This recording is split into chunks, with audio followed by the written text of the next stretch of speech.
The slap landed before the guards could breathe. The sound cracked through the ballroom, sharp, final, impossible to ignore. Conversations died. Music collapsed into silence. The most feared Mafia boss in the city stood frozen, his head slightly turned, his expression unreadable. Amora Vale didn't apologize. She didn't flinch when guns shifted toward her heart. She stepped back instead, placing herself between the man and the trembling boy behind her. Her son. The boy who had just been mocked by a man who ruled empires with blood.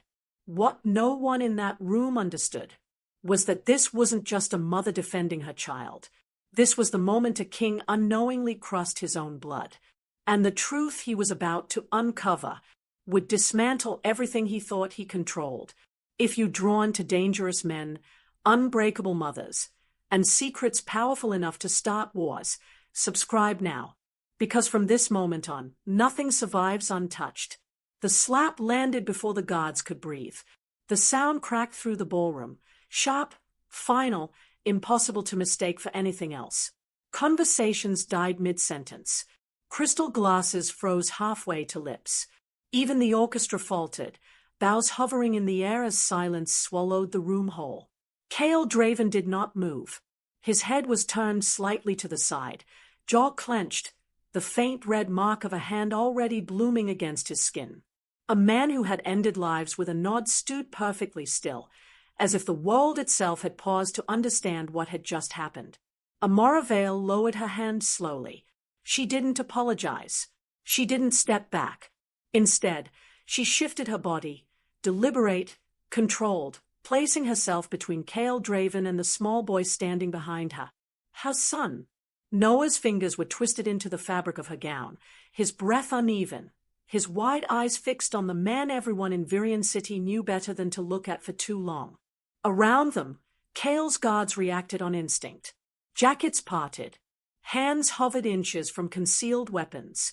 One wrong breath, one tremor of fear, and the ballroom would become a graveyard. Amora felt it. The pressure, the silent countdown. She didn't flinch. What no one in that room understood, what none of them could possibly see yet, was that this moment was not a mistake. It was a collision.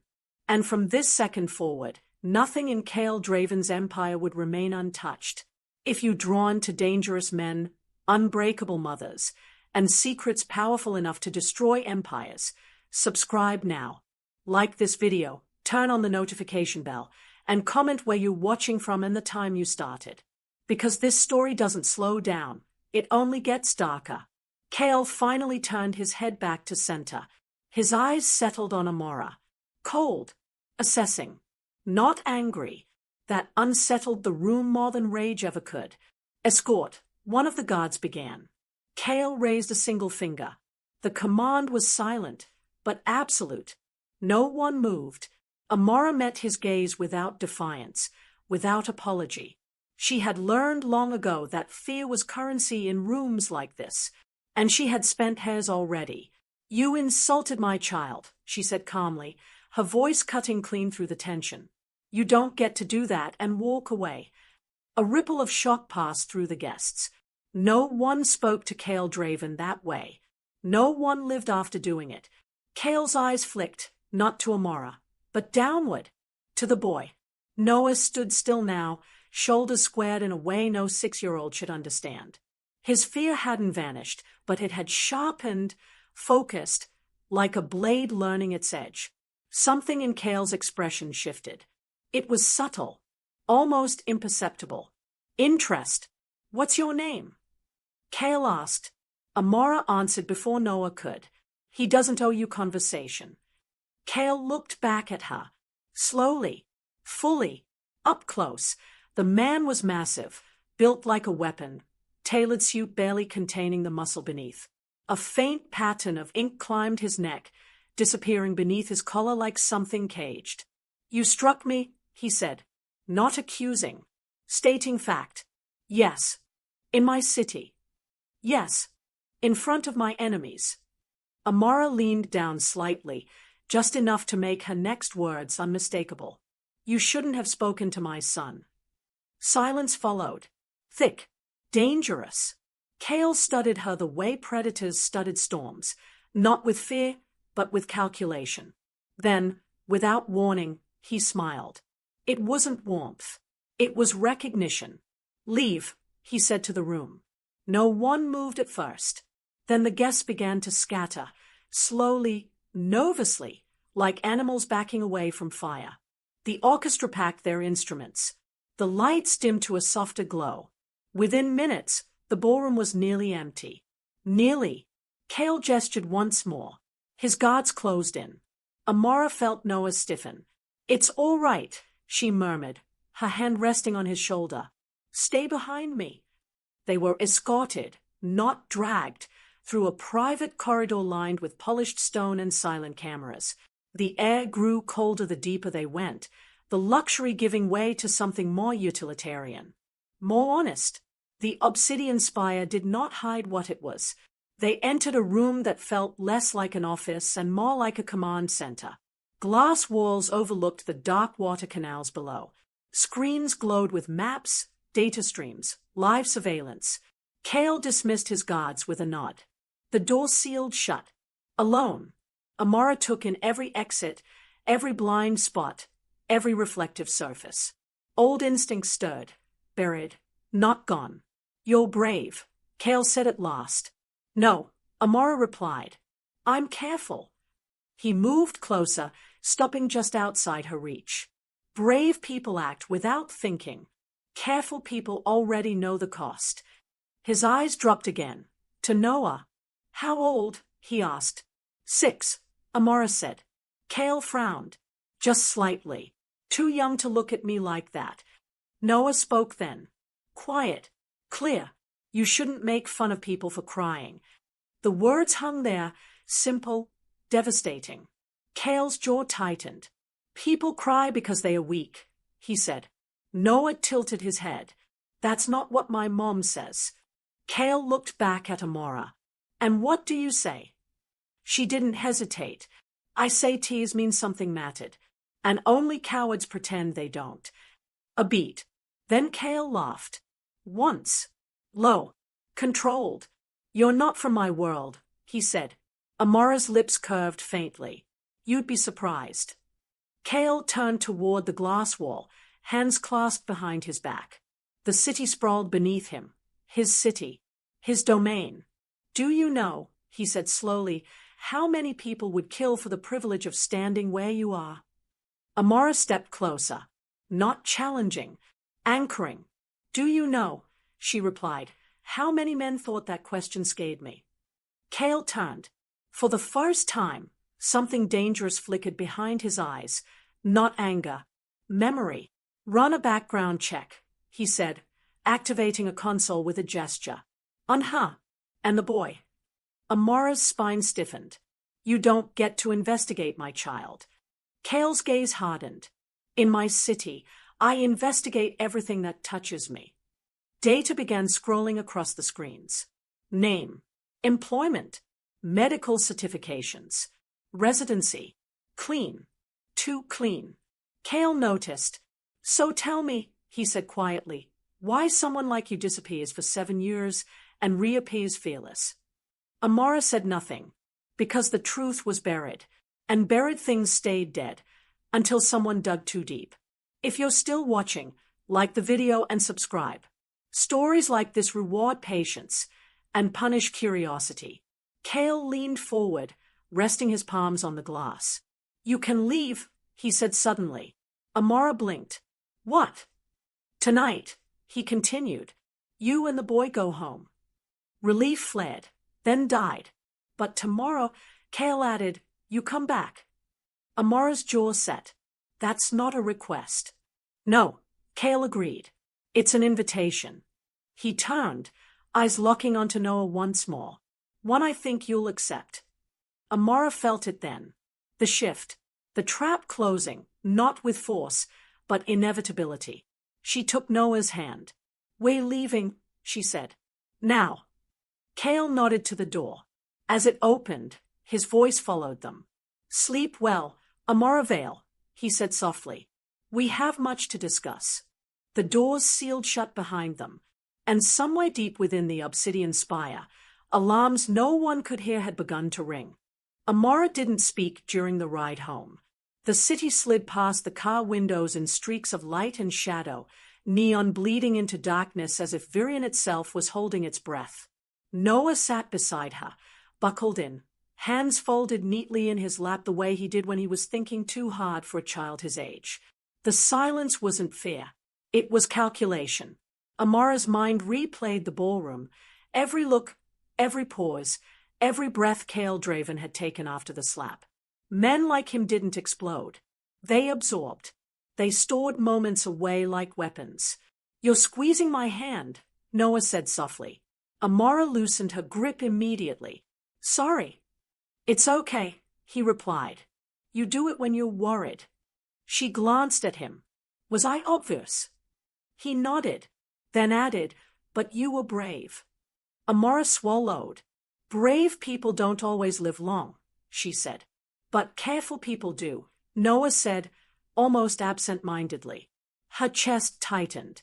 She pulled the car into the garage beneath their apartment complex, waited until the gate sealed behind them before exhaling. Only then did the tremor reach her hands. Inside, the apartment was dark and quiet. Safe, at least on the surface. Amara locked the door, checked the windows, then checked them again. Old habits rose uninvited. Noah kicked off his shoes and headed straight for his work table in the corner of the living room. Small tools, wires, half-assembled devices. Things no 6-year-old should understand. Amara watched him for a moment longer than necessary. "Go wash your hands," she said gently. "Then bed." He hesitated. "Is the bad man going to hurt us?" The question landed clean and sharp. Amara knelt in front of him, level with his eyes. "No, not a lie. Not yet. He's dangerous," she continued, choosing each word carefully. "But he doesn't hurt children." Noah studied her face. "Are you sure?" Amara forced a smile. "Yes." That was the lie. After Noah fell asleep, Amara sat alone in the dark, the city humming beneath her feet. She opened her laptop, not to work, not to browse, but to watch. News feeds, security alerts, syndicate movement reports buried beneath corporate headlines. Nothing that bothered her more than sirens. If you're still watching, subscribe now.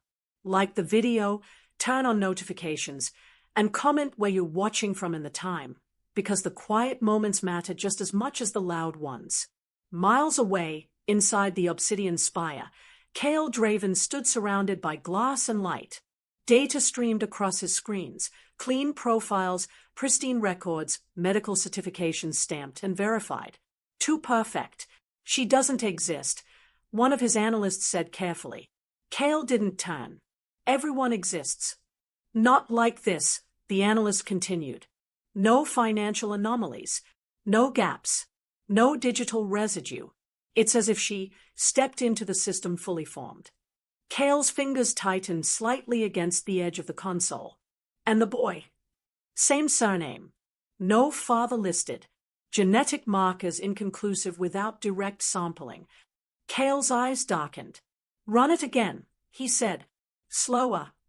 When the analyst hesitated, Cale finally looked at him. "Do not rush truth," Cale said quietly. "It resents being hurried." The analyst nodded and left. Cale replayed the footage from the ballroom, slowed, magnified, dissected frame by frame. The slap, the stillness, the way Amara Vale hadn't backed away. Most women begged. She had shielded. Cale's gaze lingered on the child. "That posture," he murmured. "That calm." Something old stirred in his chest. Something he hadn't named in years. Memory. Amara woke before dawn. Not because of noise, but because the quiet had changed. She moved through the apartment silently, bare feet against cold tile, eyes scanning corners, reflections, shadows. Nothing out of place. Nothing missing. Yet her instincts screamed. Her phone buzzed. One message. Unknown number. "You forgot something." Attached, a photo. Her blood ran cold. The image showed her apartment building, from across the street. Timestamped. Recent. A second message followed. Tomorrow. Noon. Obsidian Spire.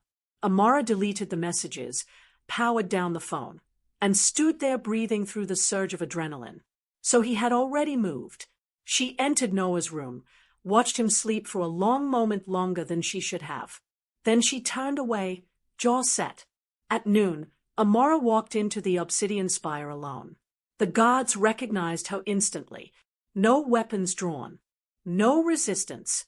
Just doors opening in sequence like a ritual.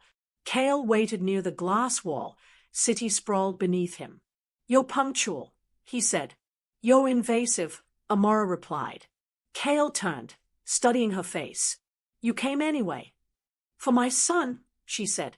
"Not for you." Kale nodded once. "Of course." He gestured toward a chair. She didn't sit.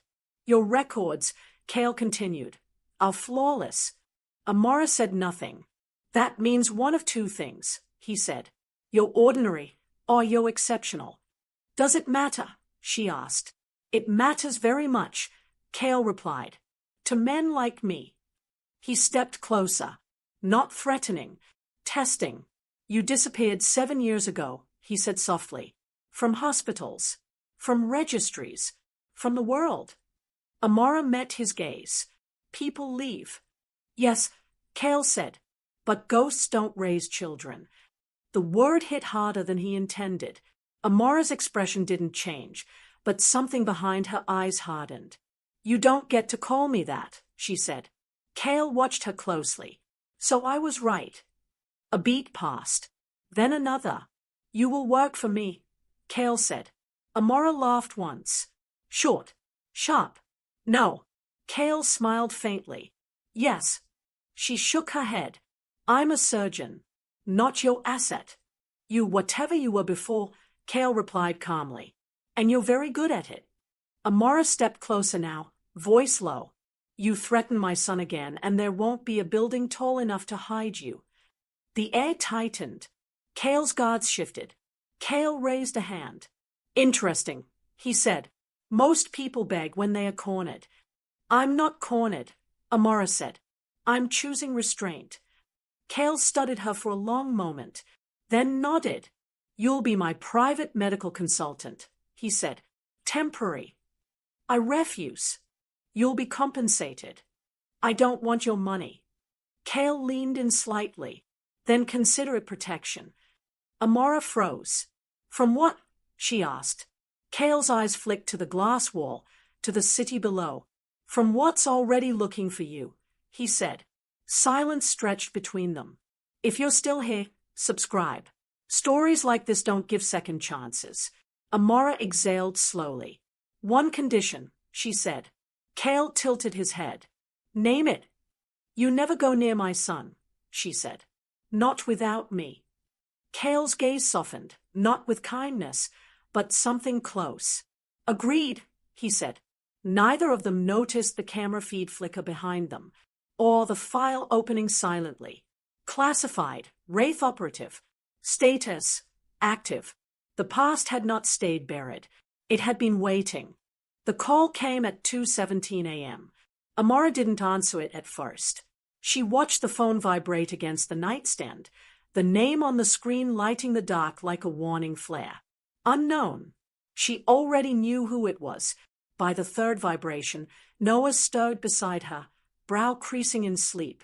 Amara silenced the phone and slipped out of bed, pulling on jeans and a jacket without turning on the lights. She answered in the hallway. "Where?" she asked. "Obsidian Spire," Kale said. No greeting. No explanation. "Now." The line went dead.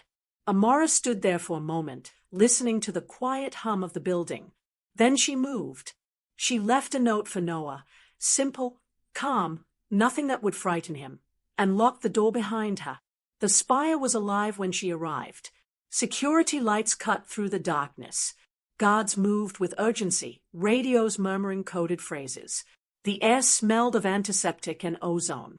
Kale met her at the elevator. "You're late," he said. "I came," she replied. "That's the part that matters." He didn't argue. The elevator plunged downward, far below the levels Amara had seen before. The hum deepened. Her ears popped. "Who is it?" she asked. "Someone important," Cale said. "That doesn't narrow it." He watched the numbers descend. "He won't survive transport." "Then why did you call me?" Cale's jaw tightened. "Because he's already dying." The doors opened into a subterranean medical suite, clean, stark, efficient. A man lay on the table, chest rising unevenly, blood soaking through makeshift dressings. Gunshot wound. Close range. Internal bleeding. Amara was moving before anyone finished explaining. "Clear the area," she said. "I need space. And light." The guards hesitated, then obeyed. She scrubbed in fast, hands steady, mind sharpening into focus. This was familiar territory. This was control. "What happened?" she asked without looking up. "Ambush," Cale said. "Someone knew his route." Amara glanced at him briefly. "You have a leak." Cale's eyes darkened. "I'm aware." She whelped fast, precise, commanding instruments with quiet authority. The man's pulse fluttered, then steadied under her hands. Minutes stretched. The room filled with the sound of breathing, monitors, the soft cadence of survival being negotiated second by second. At one point, Amara felt Cale behind her, close enough to feel the heat of him, far enough not to interfere. "You don't shake," he said quietly. "I don't have time," she replied. The bleeding slowed. The crisis passed, barely. Amara stepped back, stripping off gloves. "He'll live, if he doesn't get moved for 12 hours. Cale exhaled, a controlled release, but real. "Thank you," he said. She met his eyes. "This doesn't change anything." "It changes something," Cale replied. "If you're still watching, subscribe now. Like the video, turn on notifications, and comment where you're watching from and the time. You're witnessing the moment trust begins to crack." They walked out together. In the corridor, Cale stopped. "You saved him," he said, without asking who he was. Amara shrugged. "He was bleeding." "That's not how my world works." She looked at him. "It's how mine does." For a moment, Cale looked tired. It vanished quickly. "You'll have access," he said. "Limited. Medical wing only." "I don't need your permission to do my job," she replied. "No," he agreed. "But you'll have it." Days passed. Amara settled into a rhythm inside the spire, clinical, controlled, watched. She treated injuries that didn't exist on records, patched men who never appeared in reports, learned the quiet geography of Cale's empire. And she watched. Patterns emerged. Guards who lingered too long. Cameras that blinked twice instead of once. Corridors that hummed when they shouldn't. Someone was moving inside the spire. At home, Noah worked. He dismantled old devices, repurposed components, tuned frequencies only he seemed to hear. He asked questions Amara answered carefully. "Do you trust him?" Noah asked one evening. "I trust what I see," she replied. "That's not what I asked." Amara paused. "No." Noah nodded, satisfied. "Good." One afternoon, Amara confronted Cale in the command room. "You're being watched," she said. Cale didn't look surprised. "I know." "Not by your enemies," she continued. "By someone close." He turned slowly. "Do you have proof?" "Not yet." Cale studied her for a long moment. "When you do, bring it to me." "And if it's you?" she asked. His lips curved faintly. "Then we'll both have a problem." That night, the spire went dark. Not fully, just enough. Emergency lights flared. Doors locked. Alarms screamed. Amara was halfway down a corridor when the first explosion shook the walls. She hit the floor instinctively. Gunfire followed. Cale's voice cut through her earpiece. "Stay where you are." "I'm a doctor," she snapped. "People are hurt." "You're a liability," he shot back. She rose anyway. Blood streaked the floors. Men shouted. Someone screamed her name. Amara ran toward the chaos. She found Cale near the central lift, weapon drawn, eyes sharp, controlled amid the storm. "You shouldn't be here," he said. "Neither should you," she replied. Another blast rocked the structure. Debris fell. A guard went down hard. Amara was already moving. She dragged the man to cover, hands slick with blood, voice steady as she worked. Kale watched her, really watched her, under fire, under pressure, unflinching. This wasn't a nurse. This was something else. A final explosion tore through the far wing. Then, silence. The attack ended as abruptly as it began. Smoke hung in the air. Kale lowered his weapon slowly. "This wasn't an assault," Amara said. "It was a test." Kale nodded grimly, and someone passed. She met his gaze. "Your fortress isn't sealed." "No," he agreed. "It's compromised." Their eyes locked, an understanding forming that neither wanted but both recognized. Elsewhere, a camera feed flickered back to life.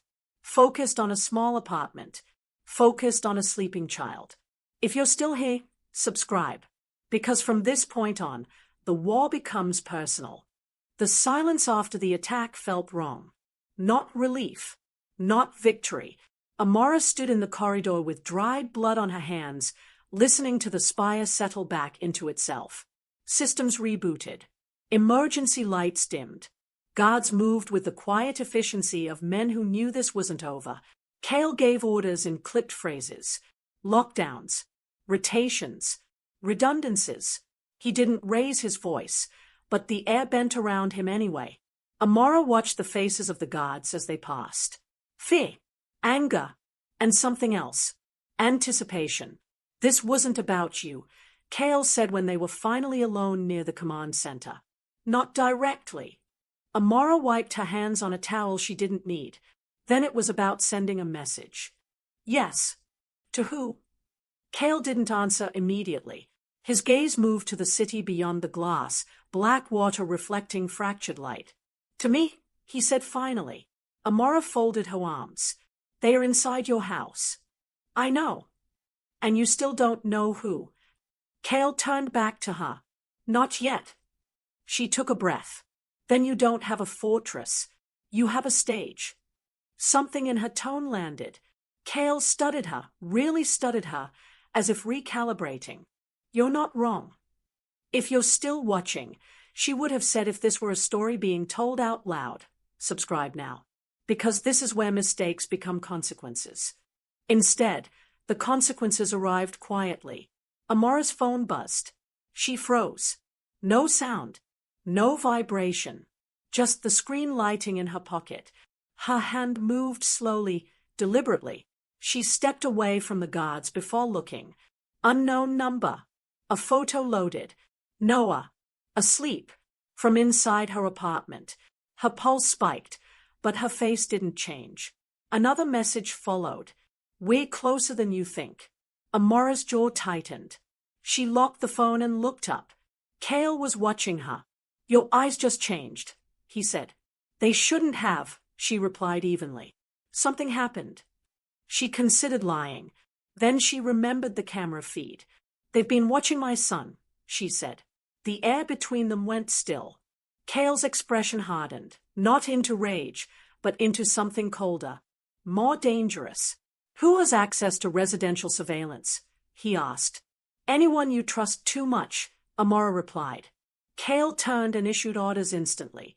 Entire floors locked down. Personnel lists pulled. Internal feeds rerouted. Amara barely heard it. Her mind was already racing ahead. Escape routes, contingencies, worst-case scenarios she had sworn she'd never need again. "I'm going home," she said. Kale's head snapped toward her. "No, that wasn't a request. You leave now, you make yourself predictable." She stepped closer. "My son is not leverage." Kale met her stay. "Then let me protect him." "No," she said. "Let me." A beat passed. Then Kale nodded once. Sharp. Decisive. "I'll come with you." They didn't take the elevator. They took the underpass. The vehicle was armored, unmarked, silent. Kale sat across from her, weapon resting loosely in his hand. Not pointed. Ready. You should be afraid, he said quietly as the city blurred past. I am, Amara replied. I just don't let it drive. That's dangerous. So is loving anything in your world. He didn't argue. They arrived to find the apartment intact. No forced entry. No broken locks. Amara entered first. She moved through the space with surgical precision, senses tuned, body loose and ready. Kale followed, eyes scanning angles she didn't need to tell him about. Noah was asleep in his bed, breathing slow, peaceful. Amara let out a breath she hadn't realized she'd been holding. Kale stood in the doorway, watching, not the child, but her. You should move, he said. I won't run. This isn't running, he replied. It's surviving. She turned to face him. You don't understand. No, Kale said softly. I don't. She studied him for a long moment. Then she reached into the closet. The panels slid open. Hidden compartments revealed themselves, clean, efficient, unmistakable. Kale's eyes narrowed. Medical kits, ceramic blades, encrypted devices. You said you were a surgeon, he said. I am. This, he gestured, is not just surgery. Amara met his gaze. I warned you I wasn't ordinary. Kale stepped closer, voice low. Who are you? She didn't answer. Not yet. If you're still here, subscribe. Like the video, turn on notifications, and comment where you're watching from in the time, because this is the moment secrets stop hiding. The trap closed the next morning. It came in the form of a call. A soft voice. Polite. Professional. Ms. Vale, the voice said. There's been an incident at the pediatric wing. Amara's heart skipped. What kind of incident? A child collapsed. Acute respiratory failure. She was already reaching for her jacket. Which hospital? A pause. Then, the one you used to work for. Kale watched her expression shift. It's a setup, he said. Yes, Amara replied. And they are using a child. Kale's jaw tightened. You're not going alone. They arrived to controlled chaos. Doctors moving fast. Nurses shouting vitals. The smell of antiseptic thick in the air. Amara pushed through, credentials flashing. Her instincts took over as soon as she saw the child on the bed. Cyanosis, labod breathing, monitors screaming. Poison. Not accidental. She walked fast, issuing commands, stabilizing the airway, pushing antidotes with hands that did not shake. The child lived. Barely. As the room emptied, Amara turned to find Kale standing by the door. And behind him, a man she hadn't seen in years. Lucian Kors smiled thinly. Hello, Amara, he said. It's been a long time. The world tilted. Lucian stepped closer, hands raised in mock peace. Relax. If I wanted you dead, this would have gone differently. Kale's hand moved toward his weapon. Lucian glanced at him. Ah, so the rumors are true. Say what you came to say, Kale warned. Lucian's gaze returned to Amara. You left without saying goodbye. I left because you were killing children, she said flatly. Lucian's smile didn't fade. Collateral damage is still damage. You used me, she said. You trained me. You erased me. And you were very good, Lucian replied. Which is why I need you back. No, he sighed. Then this becomes unpleasant. Lucian leaned in just enough to be heard only by her. You can't protect him forever. Kale moved instantly. Lucian was gone seconds later, guards escorting him out under the guise of professionalism. But the damage was done. Amara stood still, chest tight, mind racing. Kale looked at her differently now. Who was that? He asked. She swallowed. My past, she said. And my present, he pressed. She met his eyes. If you keep me close, yes. Kale nodded slowly. Then we stop reacting. How? She asked. We set the trap, he said. At home that night, Noah sat at his table, soldering quietly. They were here again, he said without looking up. Amara froze. How do you know? He pointed to a frequency scanner blinking softly. They listen when they think I'm asleep.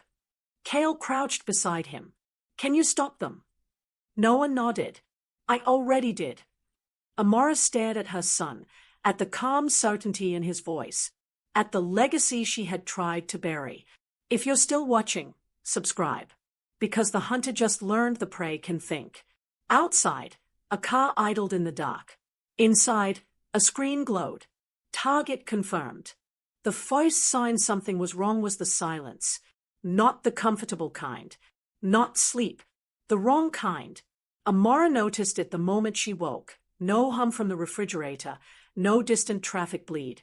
No faint electrical buzz Noah's devices always gave off when charging. She sat up slowly. Noah, she whispered. No answer. Her heart didn't race. It dropped.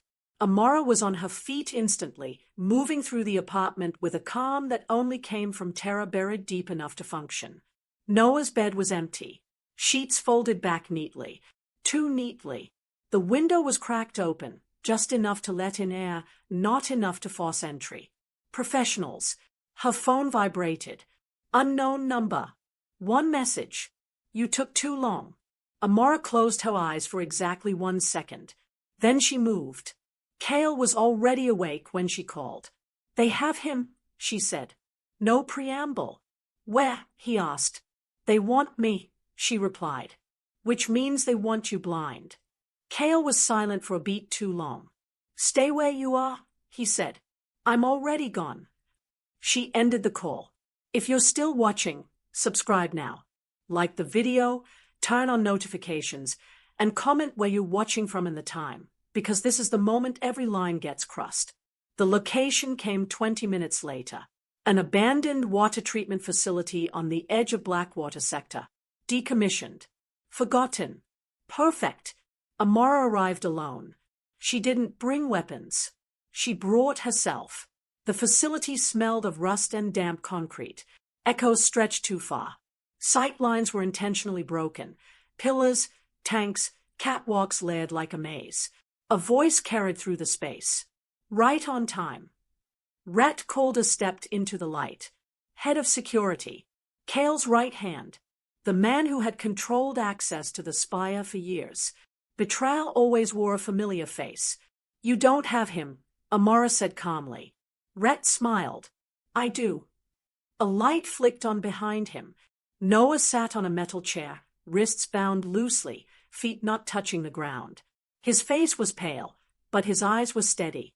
Mom, he said. Amara's breath caught despite herself. You okay? She asked. I'm thinking, Noah replied. Rhett laughed. See? Not even scared. You'll regret this, Amara said. Rhett shrugged. Maybe, but not today. He stepped closer. You were supposed to stay gone, Amara. Ghosts don't get to raise heirs. Her eyes hardened. You touch him, and this place becomes your grave. Rhett waved a hand. Relax. I'm not a monster. He leaned in. I just needed leverage. Behind him, Noah shifted. A faint hum filled the air. Low. Almost imperceptible. Amara noticed immediately. Rhett didn't. You see, Rhett continued. Kale trusts patterns. Loyalty. Systems. And I've been inside his longer than anyone. The hum grew louder. Rhett frowned. What's that noise? Noah spoke calmly. You shouldn't stand that close to the emitters. What emitters? Rhett snapped. The lights flickered, then exploded. A pacing frequency tore through the room, high enough to disorient, low enough to rattle bone. Guards dropped their weapons, clutching their heads. Rhett staggered back, shouting. Amara moved. She crossed the distance in seconds, hands efficient, untying Noah, pulling him into her chest as alarm screamed and metal groaned. Did you build that? She shouted over the sound. Noah nodded. It only lasts 3 hours. They ran. Kale's men flooded the facility from all sides, gunfire echoing, chaos swallowing Rhett's control in seconds. Rhett tried to flee. He didn't make it far. Kale stood over him, weapon lowered, expression unreadable. You chose wrong, Kale said. Rhett laughed weakly through blood. You chose her. Kale didn't respond. Rhett was taken away alive. That mattered. Later, inside the spire, Noah sat wrapped in a blanket, sipping juice like nothing extraordinary had happened. Kale watched him with something like awe. He saved himself, Kale said quietly. Amora's voice was tight. He shouldn't have to. Kale nodded. He won't again. If you're still here, subscribe. Because this story isn't about power, it's about what survives it. The fallout was immediate. Security was purged. Entire divisions dismantled. Trust rewritten in blood and silence. Kale rebuilt fast. Too fast. Amora noticed the strain in his movements, the way he favored his side, the faint tremor he masked behind control. You're injured, she said one night. I'm functional, he replied. She didn't argue. She waited. The attack came 3 days later. Mercenaries this time. Not subtle. Not careful. Explosions ripped through the lower levels of the spire. Glass shattered. Water surged through breached walls. Kale was hit in the chaos. Hard. Thrown against steel. Blood pooling faster than it should have. Amora dragged him to cover, hands already working. You stay awake, she ordered. Kale smiled faintly. Bossy. She pressed down hard. Alive. The siege lasted 40 minutes. When it ended, the spire still stood, but barely. Amora stitched Kale herself, hands steady, jaws set. You don't get to die, she said. Not today. Kale watched her through pain and blood. UK.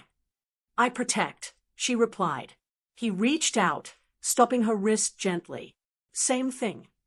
A beat passed. Neither moved.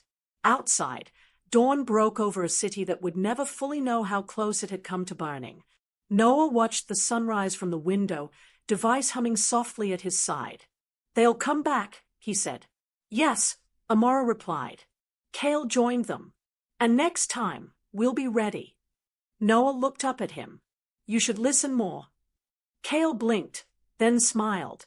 I will, he said. If you're still watching, subscribe. Because the war isn't over, and neither are they.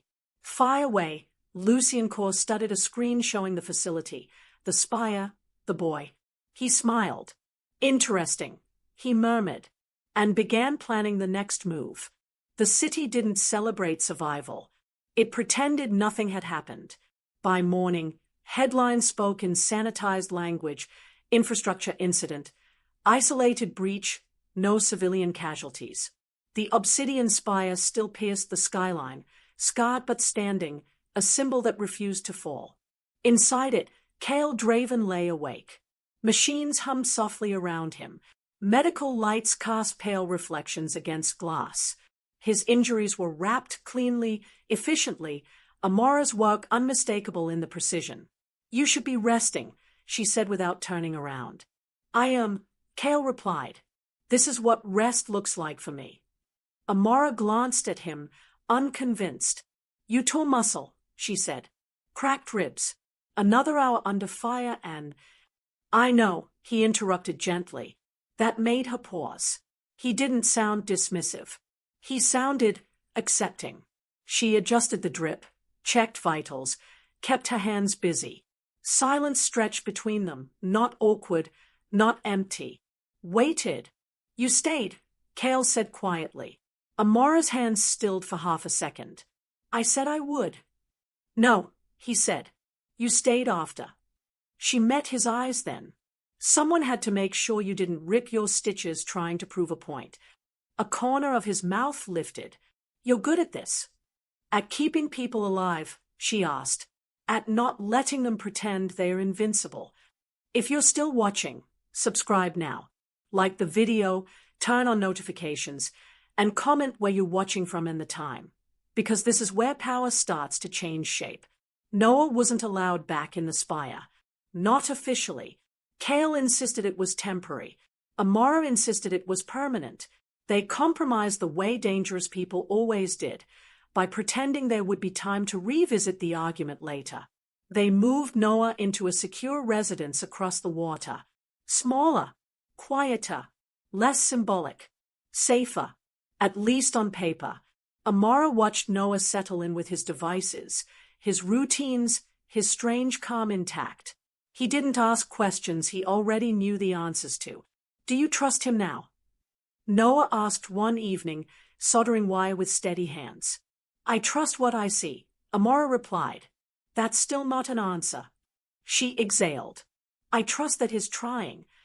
Noah considered that. Trying isn't the same as changing. Amara smiled faintly.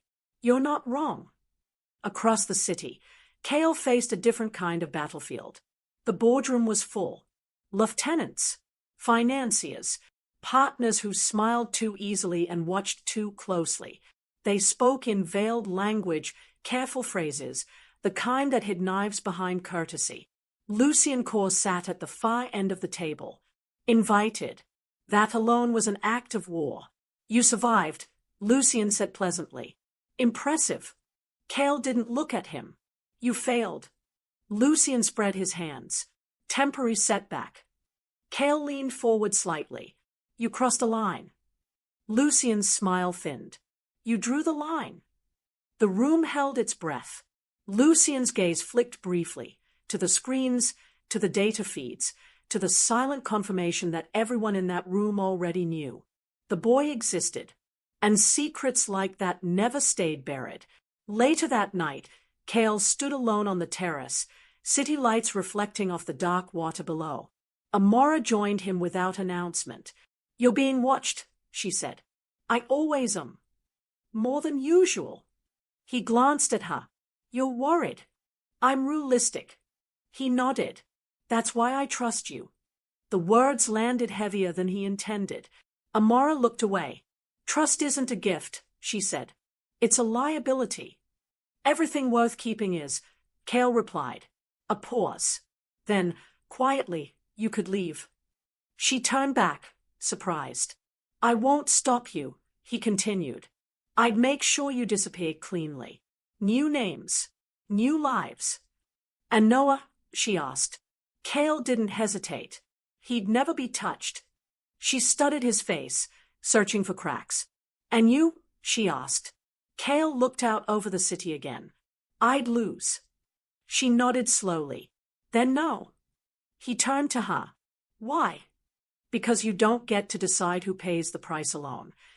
If you're still here, subscribe. Stories like this are about the choices that don't look heroic in the moment. The gala was unavoidable. Public appearance. Reassurance. Theater. Cale healed enough to stand. Amara dressed not as a shadow, but as a presence. Clean lines. No weapons visible. Nothing to apologize for. They entered together. Whispers followed them like smoke. Lucien was already there. He waited until they were within earshot. "You look well," he said to Cale. Then, to Amara, "You look unchanged." "That's the problem," she replied. Lucien chuckled. "Always so direct." The director took the stage. Corporate smiles, hollow praise, speeches about unity and resilience. Lies dressed up as optimism. Amara listened until she couldn't. She stepped forward. The microphone caught her voice cleanly. "You're applauding a system that profits from silence," she said calmly. "From children poisoned quietly. From violence that never makes your reports." The room froze. Lucien's smile vanished. "You authorized the shipment," Amara continued, eyes locked on him. "You signed the clearance. I treated the consequences." Security shifted. Cale didn't move. Lucien stepped toward her. "You're out of line." "No," she replied. "I'm done pretending there isn't one." The fallout was immediate. Sponsors pulled back. Investigations announced. Lucien left under polite escort, his power bleeding out in public. Later, in the quiet aftermath, Cale found Amara alone near the balcony. "You didn't need to do that," he said. "Yes," she replied. "I did." He studied her. "You burned bridges." She met his gaze. "I know how to swim." A soft laugh escaped him before he could stop it. That night, Back at the residence, Noah listened to the news quietly. You made enemies, he said. Yes. Good, Noah replied. Enemies show where the walls are thin. Amara blinked, then laughed quietly. Cale watched them, mother and son, something unfamiliar tightening in his chest. Not fear. Responsibility. If you're still watching, subscribe now. Because this is the moment power stops being inherited and starts being owned. Across the city, Lucien Carr packed his things. He didn't look angry. He looked focused. Phase 2, he murmured, eyes on a screen displaying Amara Vale's file. Older, deeper, darker than Cale had ever seen. The war was shifting. And the next move wouldn't be loud. The mistake wasn't the surveillance. It was the assumption that Amara Vale would panic when she saw it. She stood in the dim safe house kitchen long before sunrise, watching the city lights ripple across the water through reinforced glass. Noah slept in the next room, the soft hum of his devices steady and reassuring. Her burner phone vibrated once. No sound. No warning. Just a single message. Wraith protocol reactivated. Amara closed her eyes. Not because she was afraid, but because she was angry. She powered the phone down, removed the battery, and slid it into a drawer she hadn't opened in years. Cale watched her from the doorway. That name, he said carefully. It keeps appearing.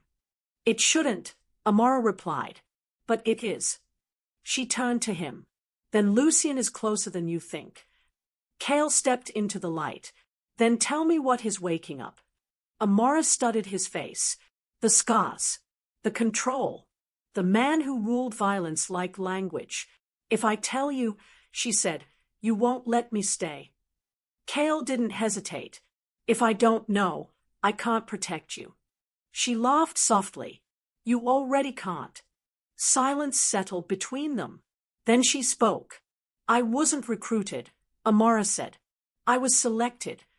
Cale didn't interrupt. They found me after a mass casualty incident. No backup. No senior surgeons. Just me and 37 people who weren't supposed to survive. Her voice stayed even. Detached. They watched how I worked. Who I saved. Who I let go. Cale's jaw tightened. They offered me resources, she continued. Then leverage. Then erasure. Wraith, Cale said quietly. She nodded. I stabilized political assets. Removed inconvenient ones. Clean. Quiet. Surgical. Cale exhaled slowly. And Noah. Her eyes hardened. Was my exit. If you're still watching, subscribe now. Like the video, turn on notifications, and comment where you're watching from in the time, because this is where heroes stop being simple. The attack came that night. Not loud. Not violent. Precise. The power cut first. Then the water. Then the air systems. Amara felt it instantly, pressure change, temperature shift, silence snapping wrong. Noah, she said sharply. I know, he replied from the other room. They are using a low-frequency sweep. Cale was already moving, issuing commands into his comm. They are not after the building, Amara said. They are testing response time. The window shattered inward. Gas hissed. Cale fired once, controlled, lethal. Amara grabbed Noah, pulling him into a sealed room as alarms finally screamed to life. You ready? She asked him. Noah nodded, calm beyond his years. I've been ready. He activated a device Amara hadn't seen before. The air rippled. Outside the room, bodies dropped. Not dead, just unconscious. Systems rebooted violently. Cale stared. That's military grade, he said. Noah shrugged. I made it smaller.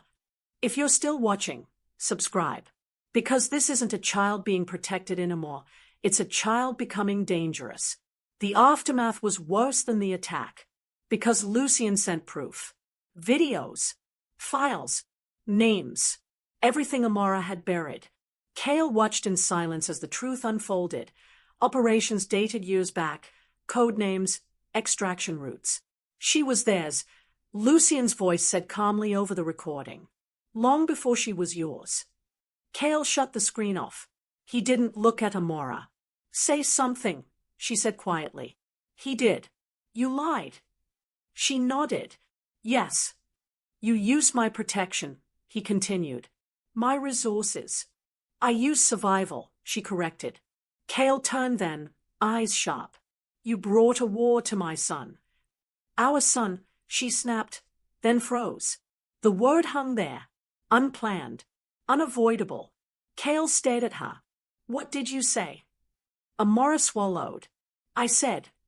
Our son, Cale repeated softly. She looked away. The silence this time was different. Heavy. Loaded.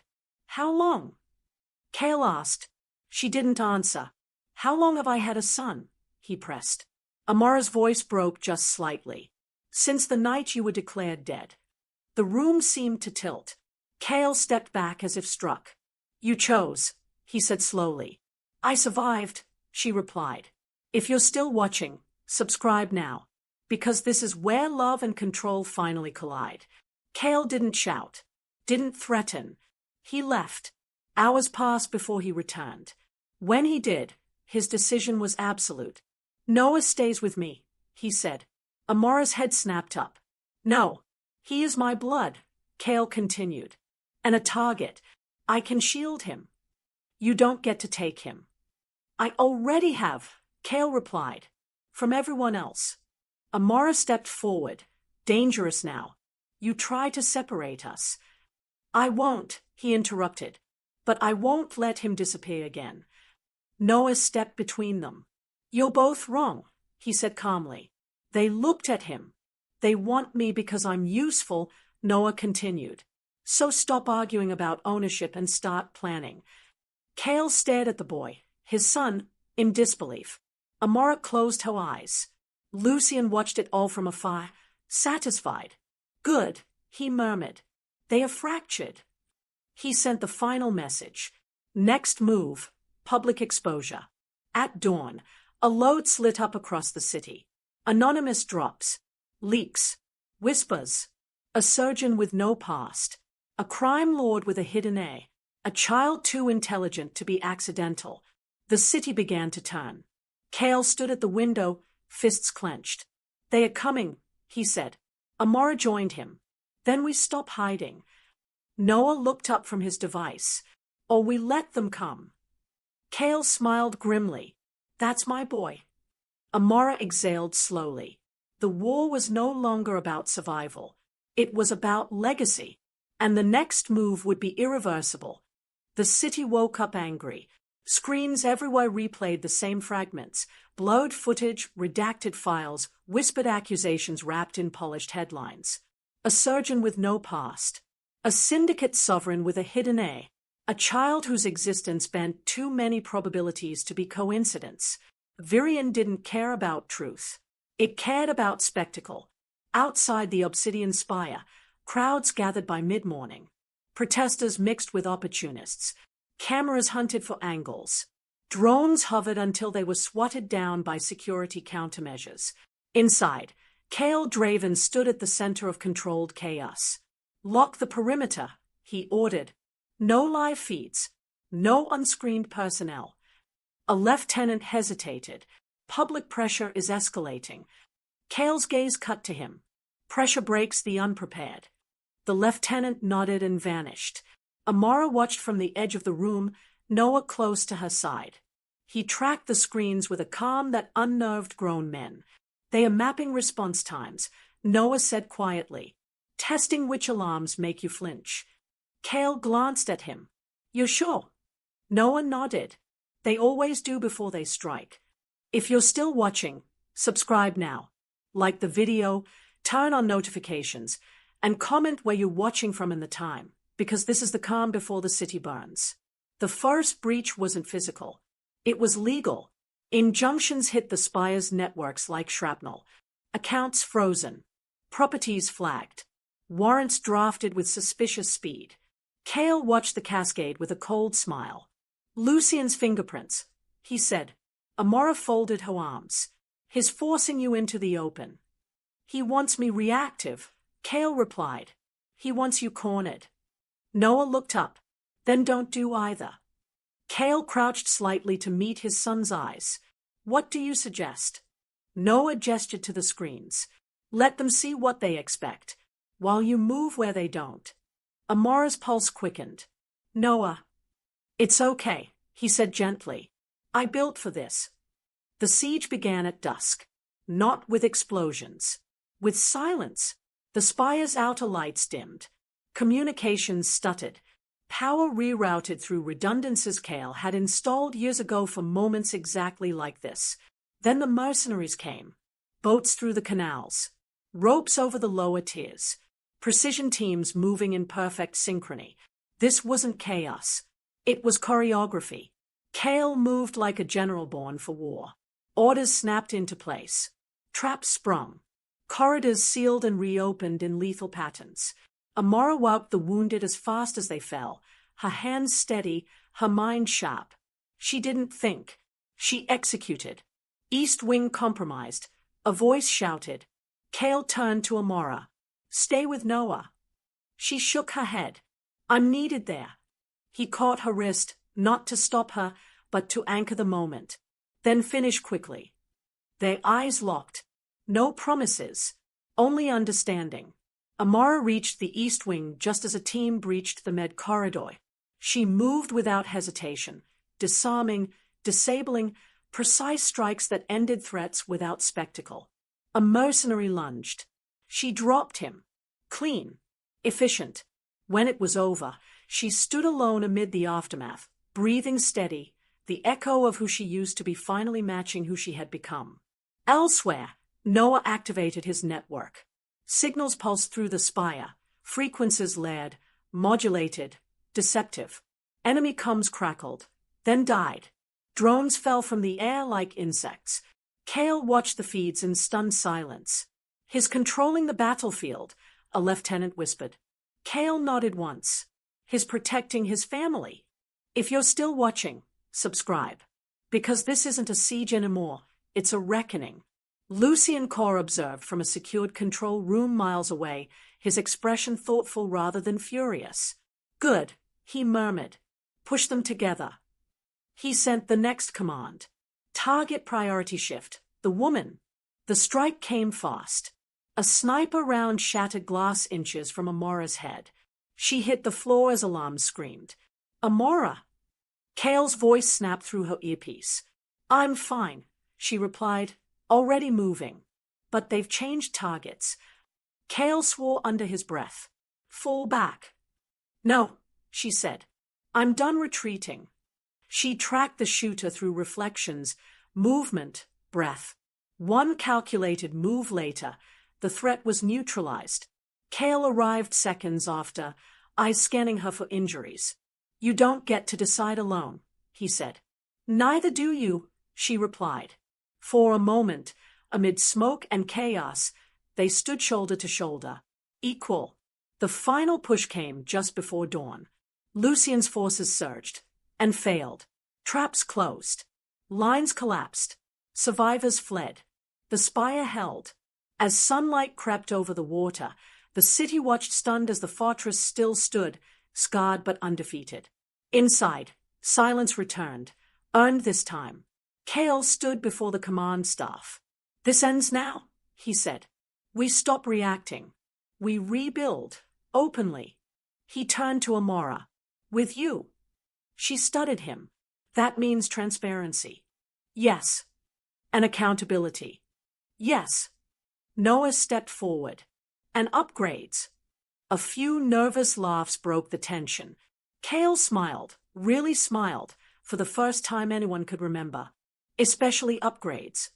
If you're still watching, subscribe now. Because this is where empires change their shape. Hours later, with the city still buzzing, Amora stood alone on the terrace. The wind was cool, carrying the scent of water and metal. Kale joined her. You crossed a line tonight, he said quietly. She didn't look at him. So did you? He nodded. The city saw. Good, she replied. Let them. Kale watched her for a long moment. Stay. It wasn't a command. It was a request. Amora turned to him. On my terms. He inclined his head. always. From a distant screen, Lucy and Cole watched the sunrise over Virion. The siege had failed, but the fracture had deepened. He smiled faintly. Phase 3, he said. Let them rebuild. The camera feed shifted to Noah, laughing softly at something Amara said. Lucian's smile widened. Then we take what they love most. The screen went dark. The city learned how to breathe again. It wasn't relief. It was exhaustion. News cycles shifted from outrage to analysis, from speculation to reconstruction. The Obsidian Spire reopened portions of its perimeter. Markets stabilized. Investigations slowed, then softened. Virion did what it always did after surviving the edge. It normalized the impossible. Inside the spire, rebuilding didn't look like celebration. It looked like lists. Cale Draven stood at the long table in the command room, sleeves rolled up, jacket discarded, attention split across screens and people. Names were removed, structures redrawn, chains of authority shortened until there was no room left to hide. Transparency isn't mercy, he said to the room. It's exposure. If you're still standing after this, it's because you earned it. No one spoke. Amara watched from the doorway, arms folded, Noah beside her. He studied the room with the same calm curiosity he used on his machines. They are nervous, Noah said quietly. They should be, Amara replied. If you're still watching, subscribe now. Like the video, turn on notifications, and comment where you're watching from in the time, because calm is where danger learns to hide. They moved out of the spire 3 days later. Not because it was unsafe, but because symbols matter.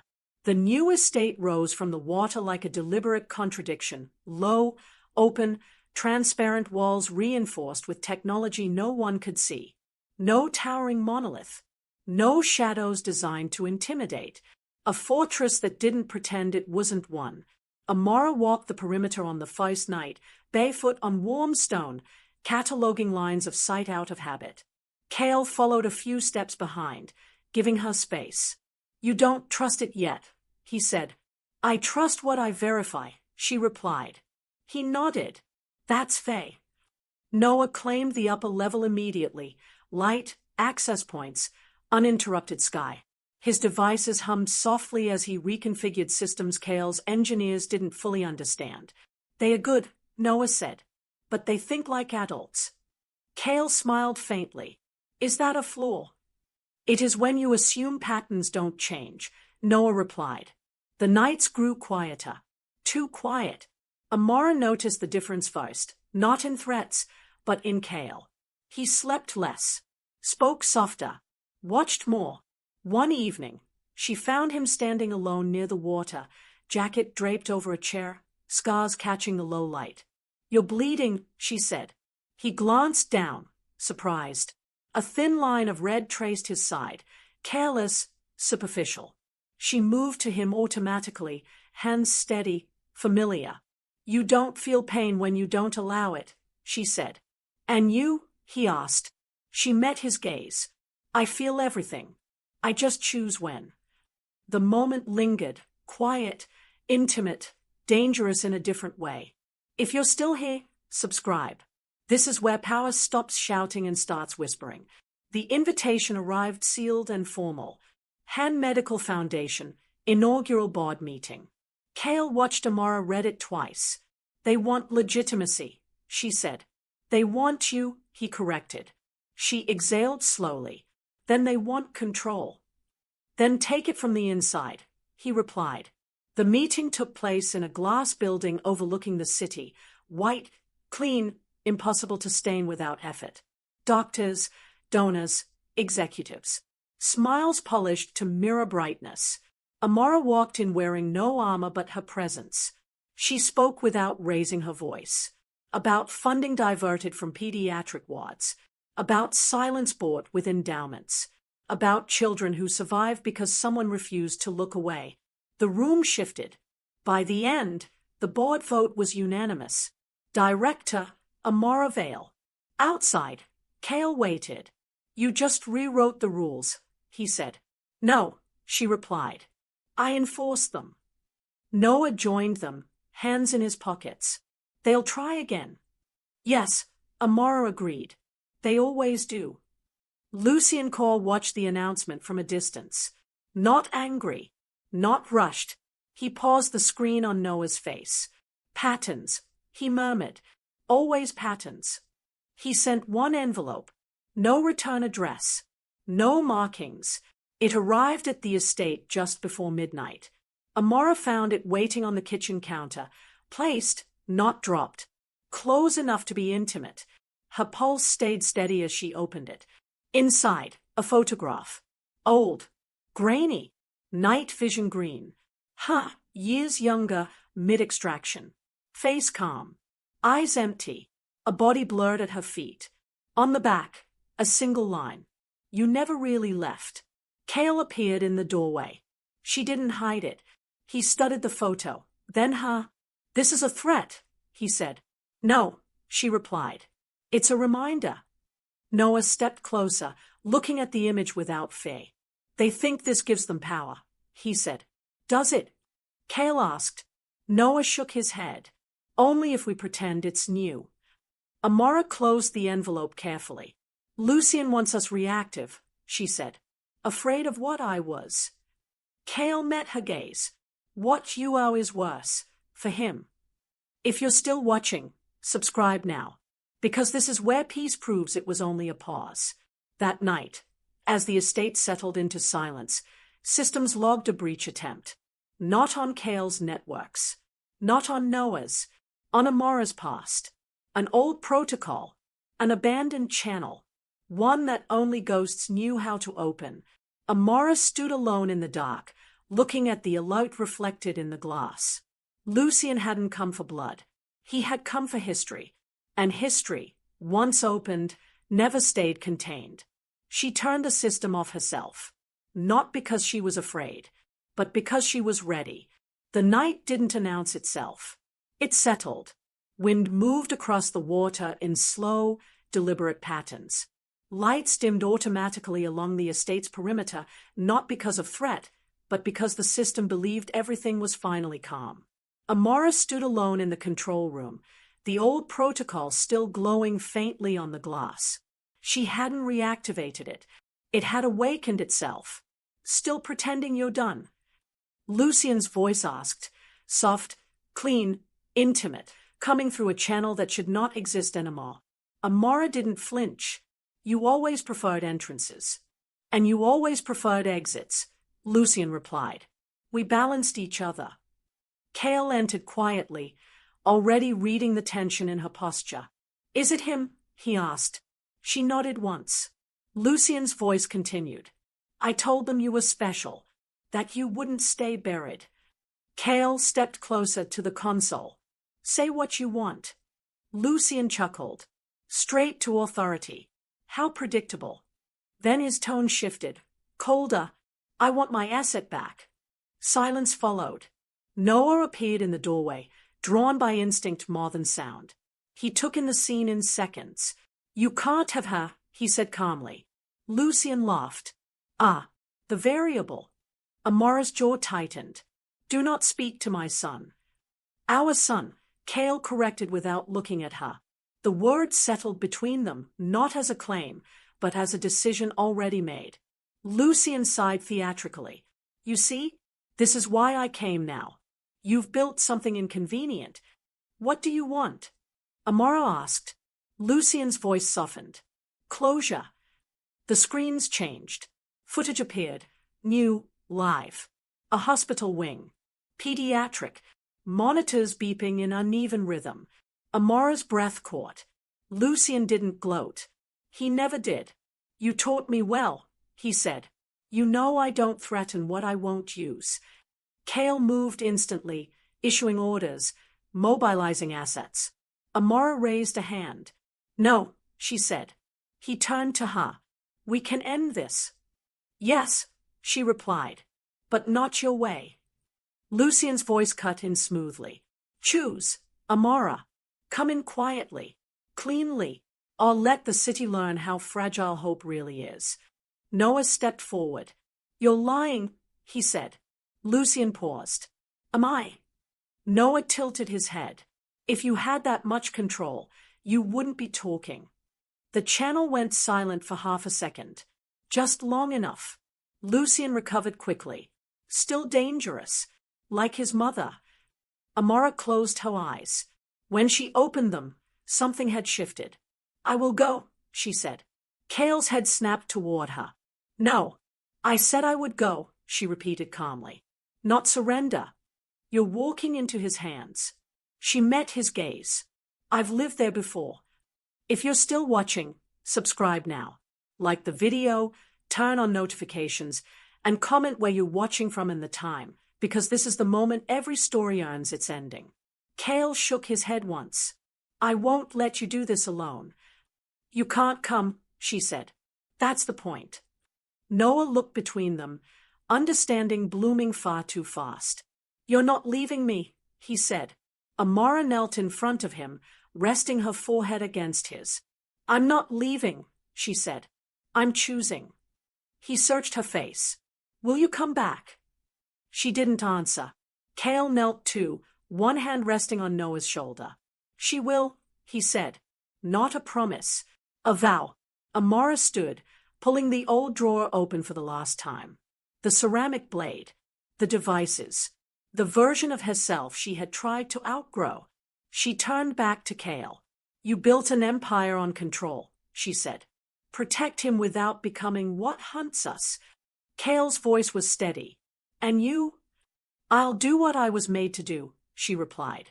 So he doesn't have to. Lucian's voice returned. You ready? He asked. Amara leaned into the mic. No, she said. But I'm willing. The channel cut. The systems went dark. Across the city, movements began, subtle, coordinated, irreversible. Kale stood alone in the control room, fists clenched, Noah at his side. They'll underestimate her, Noah said quietly. Kale looked down at his son. Why? Because they think the past defines her. Kale nodded. And what do you think? Noah's eyes reflected the city lights, steady, sharp, unafraid. I think the past trained her, he said. But love rewrote her. If you're still watching, subscribe now.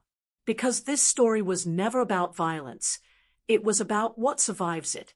Far away, Amara stepped into the shadows she once ruled. Lucian waited. Smiling. Confident. He believed he was closing a loop. He didn't see the final variable activating quietly in the background. A system Noah had never told anyone about. Labeled Legacy. The screen blinked. Online. And somewhere between love and war, the story paused. Not finished. Just waiting.